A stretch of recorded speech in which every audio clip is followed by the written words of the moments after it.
لما تقرب أنا بتونس بيك لما بتبعد أنا بتونس بيك You light up my life Stay for a while حياتي so nice With you by my side Little snippet of the hook.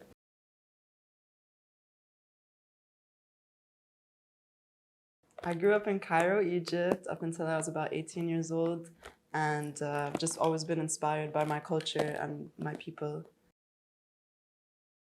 So I graduated high school in Cairo, K through 12, same school, did my thing there, and then I moved to New York to study creative writing. No plans for music at all, just wanted to be a writer, poet, live in my little literary dream world. And then hip hop just hit me in New York City, you know, the birthplace of so many genres. وبس the poetry evolved into music and I haven't looked back since.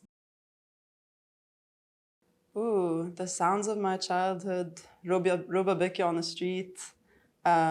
Lots of chit chat from kids coming out of school. Lots of Cairo traffic. Cairo traffic is like what I sleep to in my head when I close my eyes. Yeah, no, it definitely came to me. It found me almost. I didn't see myself as like a public figure at all. I really wanted to like live my quaint little like cottage life, or if you will, maybe somewhere in the desert, you know, Sinai, something, you know, off the grid. And I guess I just suddenly felt this calling that I could share my message of empowering women to be themselves, to live through love and joy and really reclaim a lot of our happiness that as women of color was just taken away from us by the patriarchy, capitalism, there's so many things. And I think that music really brings people that sense of joy and euphoria,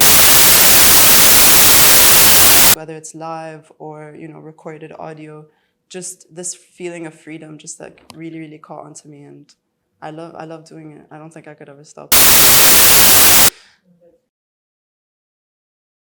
Yes, I do. It was actually called The Rain in 2018. I was experimenting with recording. My brother taught me how to use Pro Tools software. And he was like, you know, your poems are literally like rap verses, right?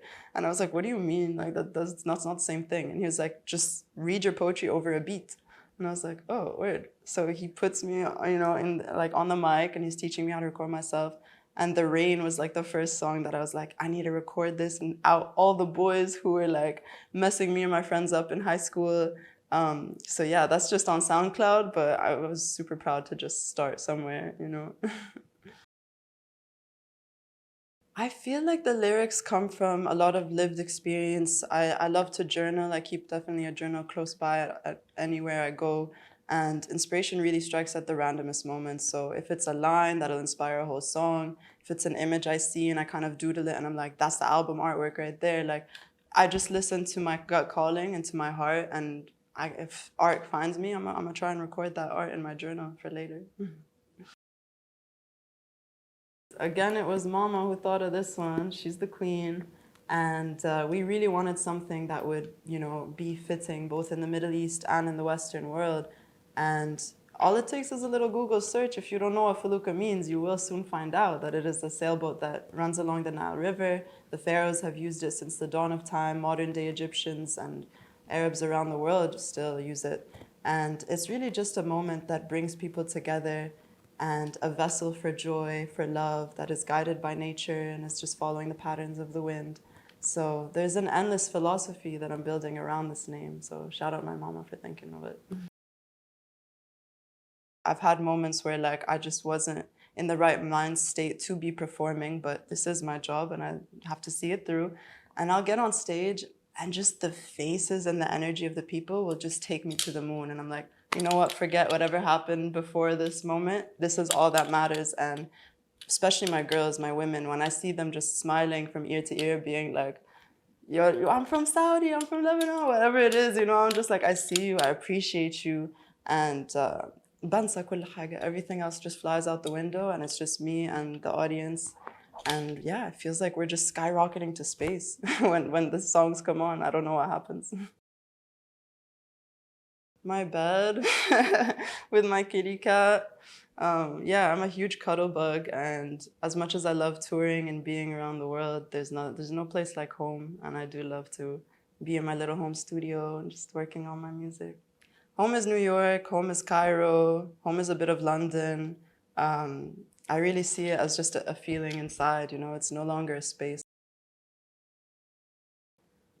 Oh, this sounds like a little like coffee mug, but good food, good company, good music for sure. I love experiencing all three together. So when you're with people you love, experiencing live music and eating good food, that's the best. I keep learning every day. There's something new to learn. But I would say to any aspiring artists who really want to make it in the scene, you need thick skin. You need to really just, you know, not take anything personally. At the end of the day, this is art that we're making. It's super subjective. You'll have people who love it. You'll have people who don't care for it. Just drown out the noise and focus on what you love to do. That's taking me to another level, you know. Every day I'm getting closer to the essence of what Felukah really wants and what she loves, and just catering to the little girl inside of me who's like, I want to make music like this. I want to dress like this. I want to be a warrior goddess queen. Like, whatever she wants, I want to cater to her. My Felek, of course. You know, they're the reason that I wake up and I keep grinding and hustling. They're the reason that I am just trying to make myself happy and thus be a symbol of pleasure activism, of women waking up to their own calling and following their dreams. I'll never give up on you guys. Felek are number one all day. KHAMSA.